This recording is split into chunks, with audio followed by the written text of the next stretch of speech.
Halo, kembali lagi di Our Story is My Story.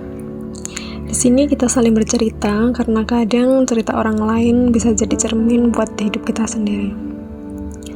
Hari ini aku mau ajak kamu buat duduk sebentar, dengerin cerita ini dan bisa jadi ini juga tentang kamu. Cerita tentang rasa capek yang kita sembunyikan karena merasa keluhan kita nggak pernah dianggap penting.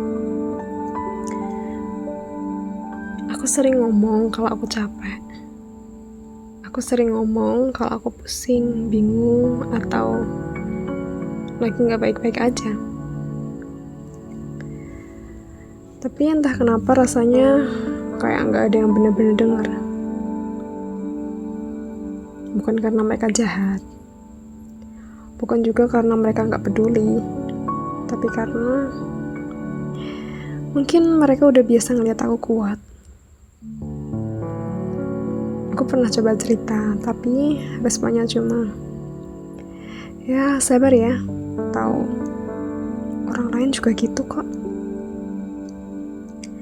Aku tahu mereka mungkin maksudnya baik, tapi itu bikin aku ngerasa keluhanku gak valid. Seolah-olah aku cuma berisik dan drama. Padahal aku cuma pengen didengar, tanpa dihakimi, tanpa dibandingin. Lama-lama aku jadi pendam semuanya sendiri. Karena tiap kali cerita, ujung-ujungnya aku makin ngerasa sendirian. Aku jadi sering pura-pura kuat, padahal enggak. Aku juga butuh tempat buat bersandar, buat cerita, buat nangis.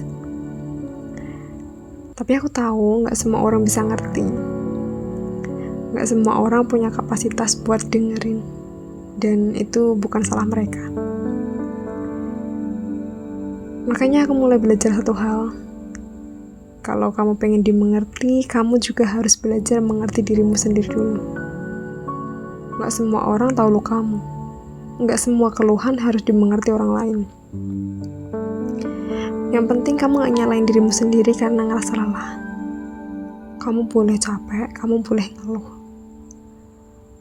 Dan kalau dunia gak dengar, aku cuma mau bilang, kalau kamu lagi ngerasa hal yang sama, aku ngerti kok. Kita mungkin beda cerita, tapi rasa capeknya bisa aja sama. Dan kamu gak sendirian. Terima kasih udah dengerin cerita ini sampai habis. Semoga kamu tahu bahwa keluhanmu itu valid. Perasaan menyata dan lelahmu itu wajar.